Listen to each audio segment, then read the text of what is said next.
بسم اللہ الرحمن الرحیم۔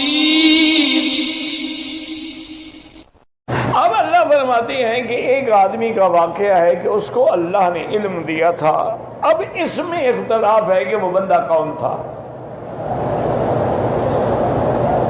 بعض لوگوں نے کہا ہے کہ وہ بلعم ابن باعورہ ایک شخص تھا، بڑا عابد تھا، بڑا زاہد تھا، اور اس کے پاس اللہ کی شان ہے کہ اس میں اعظم بھی تھا۔ اللہ کی مرضی اللہ جس کو عطا فرما دے۔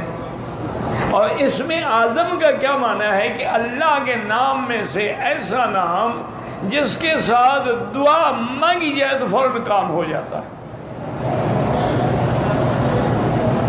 ویسے تو حکم بھی ہمیں یہی ہے کہ اللہ کے نام سے مانگیں، یا اللہ، یا رحمان، یا رحیم، یا حی، یا قیوم، یا ذی الجلال، لیکن وہ اس میں اعظم ان کے اندر چھپا ہوا ہے۔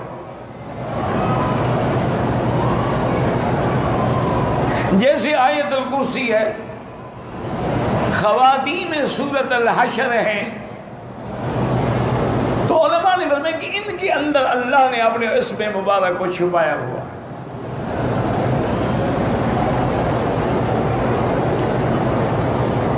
یہ اسی اسم اعظم کی برکت تھی نا کہ جب سلیمان علیہ السلام نے فرمایا کہ ایکم یاتینی بعرشہا، کون اس کا تخت لے کے آئے گا اس کے آنے سے پہلے، تو جن نے کہا کہ میں لے آؤں گا اتنی دیر میں جتنی دیر آپ کی مجلس ہوتی ہے۔ اب نے میں نہیں، مجھے اور جلدی چاہیے۔ قال الذی عندہ علم من الکتاب، انہوں نے کہا انا آتیک بہ قبل ان یرتد الیک طرفک، حضرت سلیمان آپ آگے بند کریں، کھولیں گے تو میں لے آؤں گا۔ کھولا، تخت آ گیا۔ تو یہ اسم اعظم۔ اچھا، اسی طرح یہ مسئلہ بھی سمجھنے، اکثر ہم اخبار میں پڑھتے رہتے ہیں، اخباروں میں بھی، رسالوں میں بھی، اب تو خیر ٹی وی کا دور آ گیا، اب تو اخبار ہم غریب لوگ پڑھتے ہیں، تو اس میں اعلان ہوتا ہے کہ فلاں اسم بابا اسم اعظم کے وہ جاننے والے ہیں، اتنا فیس دیں اور دعا کریں۔ بڑا بدبخت ہے، اسم اعظم ہے اور فیس مانگتا ہے لوگوں سے۔ اچھا اسم اعظم ہے اس کے پاس، یہ جھوٹ ہوتا ہے۔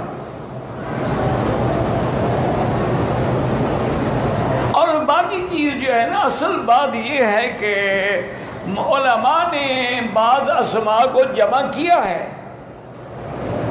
جیسے یا اللہ، یا رحمان، یا رحیم، یا حی، یا قیوم، یا ذی الجلال والاکرام، یا الہی الہنا الہ کل شیء لا الہ الا انت۔ انہوں نے کہا اسی میں ہے اس میں اعظم۔ لیکن ایک بات یاد رکھیں کہ اللہ کے اسماء میں میرا ایمان ہے کہ اس میں اعظم ہے۔ الذی سمیت بہ نفسک وانزلتہ فی کتابک وعلمتہ احدا من خلقک واستأثرت بہ فی علم الغیب عندک، تو حدیث میں ہے، لیکن اس کے لیے شرط ہے۔ جیسے ایک اللہ والے کو کسی نے بڑا تنگ کیا کہ اس میں اعظم سکھائیں، تو مجبور ہو گئے، حضرت اس کو لے گئے، اور دریا چڑھا ہوا تھا اور دریا میں پورا جوش تھا اور موسم بھی بڑا ٹھنڈا تھا۔ تو حضرت نے فرمایا کہ بیٹا بات سنو، اس دریا میں جاؤ، اس کنارے پہ ایک درخت ہے، اس کا ایک پتا توڑ کے لے آؤ، اگر تم مر گئے تو الحمدللہ، آ گئے تو میں تمہیں اس میں اعظم سکھاؤں گا۔ مر گیا تو جان چھوٹی، وہ تو عاشق تھا پکا۔ انہوں نے کہا حضرت بھی جاتا ہوں، بس جناب لگائی چھلانگ اور گیا دریا میں۔ بہرحال خلاصہ یہ ہے کہ وہ پتا لے آیا۔ جب پتا لیا آپ نے فرمایا بھی ٹھیک ہے، درخت بھی یہی ہے، پتا بھی یہی ہے۔ تو انہوں نے کہا حضرت اب مجھے اسم اعظم، انہوں نے کہا بس ایک بات بتا دو میں تمہیں اسم اعظم سکھاتا ہوں۔ انہوں نے کہا جی، فرمایا کہ جاتے ہوئے یا آتے ہوئے کبھی تم پر ایسا وقت آیا تھا کہ جب تمہیں یقین ہو گیا ہوگا میں اب مرتا ہوں، اب نہیں بچتا میں؟ اتنا بڑا دریا ہے، تیر کے جانا تیر کے آنا بچوں کا کھیل تو نہیں ہے نا۔ تو ایسی کوئی گھڑی آئی، انہوں نے کہا حضرت واپس جب میں آ رہا تھا نا، تو ابھی تقریباً چوتھا حصہ دریا باقی تھا کہ میرے سارے اعضاء شل ہو گئے، ہاتھ ہلانا مشکل ہو گیا، ٹانگیں ہلانا مشکل ہو گیا، مجھے 100% یقین ہو گیا کہ میں ابھی ڈوب کے مر جاؤں گا۔ میں نے کہا اس وقت تم نے کیا کہا؟ میں نے کہا تھا یا اللہ، فرمایا یہی اسم اعظم تو ہے۔ میں شریف آدمی کیا سیکھتے، یہی اسم اعظم تو ہے جس نے تمہیں کنارے لگا دیا، لیکن کہو ایسے جیسے اب تم نے دریا میں پکارا تھا کہ اضطرار ہو، آدمی پریشان ہو، بے قرار ہو اور خالص رو کے اللہ کے آگے فریاد کرے، پھر وہی اسم اعظم بن جاتا۔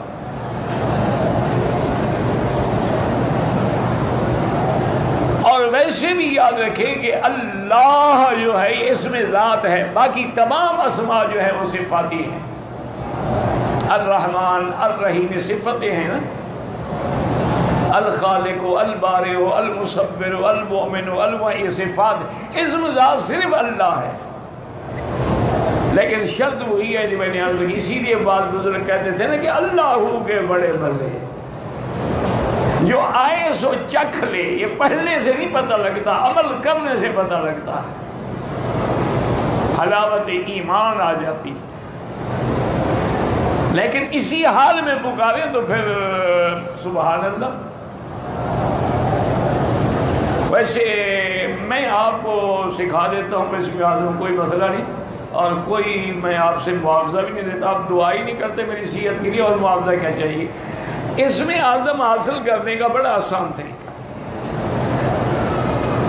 اللہ کے 99 نام ہیں جو صحیح حدیث میں ثابت ہے۔ ویسے تو لوگوں نے 1000 لکھا ہے، 3000 بھی لکھے ہیں، الاسنا فی اسماء اللہ الحسنی کتابیں لکھی گئی ہیں اللہ کے ناموں پر، لیکن جو صحیح نام ہے نا اللہ کے، ان للہ 99 اسما، حضور نے فرمایا اللہ کے 99 نام ہیں اور صحیح حدیث ہے۔ تو ان 99 ناموں میں ہی اسم اعظم ہے، تو اس کا طریقہ یہ ہے میرے عزیز کہ پاک ہو کر، باوضو ہو کر، لباس بھی پاک ہو، بدن بھی پاک ہو، بالکل تنہائی میں بیٹھ کے پہلے درود شریف پڑھیں، اس کے بعد یہ سارے 99 اسماء اللہ جو ہیں یہ سارے پڑھیں گے، یا اللہ ہو، یا رحمان ہو، یا رحیم ہو، یا حی یا قیوم ہو، یا سارے پڑھتے جائیں۔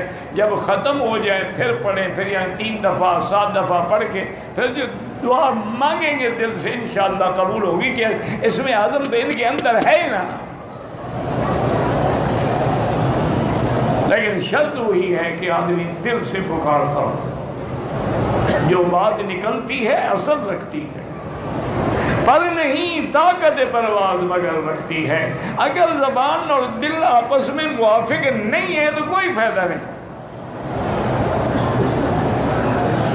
اسی لیے اللہ نے نبی پاک کو حکم دیا تھا کہ ان ناشئۃ اللیل ہی اشد وطئا واقوم قیلا، میرا مدنی رات کو کھڑے ہو کے تلاوت کر کے تہجد ادا کریں۔ یہ رات کا کھڑا ہونا جو ہے یہ نفس کو کچل دیتا ہے اور دل اور زبان کی موافقت ہوتی ہے، پھر جو بات ہوتی ہے وہ اندر سے نکلتی ہے۔ انا سنلقی علیک قولا ثقیلا، ہم آپ ایک بڑا بوجھ والا قرآن اتارنے والے ہیں، اس کے لیے تیار ہو جائیں۔ قم اللیل، اب کپڑا اوڑھنا چھوڑ دیں۔ یا ایھا المزمل قم اللیل، قم اللیل الا قلیلا نصفہ او انقص منہ قلیلا او زد علیہ ورتل القرآن ترتیلا۔ اللہ نے فرمایا کپڑا لپیٹ کے سونے والے اٹھو۔ اللہ اکبر، پتہ نہیں میرے مولوی بھائیوں نے کہاں سے ڈھونڈا ہے، کالی کملی والے اٹھو، پتہ نہیں کالی کملی کہاں سے لے آئے۔ مزمل کا لفظ ہے، کالی کملی کا تو ترجمہ کسی نے نہیں کیا۔ ایھا المدثر، کپڑے میں لپٹنے والے، کسی نے کالی کملی تو نہیں بتائی۔ یہ خود بھی تو کچھ کر لیتے ہیں نا جی ماشاءاللہ۔ تو اب اللہ کے نبی ساری رات تہجد میں کھڑے ہیں. بی بی عائشہ کہتی ہے بیٹا حضور کی نماز کا کیا پوچھتے ہو؟ فلا تسأل حسنہن و طولہن، کہ کتنی لمبی لمبی نماز میرا مدنی تہجد میں پڑھتے تھے. یعنی ایک وقت میں تو حضور کبھی کبھی تہجد میں 8 پارے بھی پڑھتے تھے. ہم تو 8 منٹ میں انشاءاللہ 8 رکعتیں جو ہیں پڑھ کے فارغ ہو جاتے ہیں. اسی لیے فائدہ کوئی نہیں ہوتا. ساری میں جی تہجد نہیں چھوڑتا، فائدہ ہوا ہے کوئی؟ کچھ نہیں. کیوں؟ نماز پڑھے تو فائدہ ہو. ہوئی تو ٹکرے مارنے سے تو فائدہ نہیں ہوتا.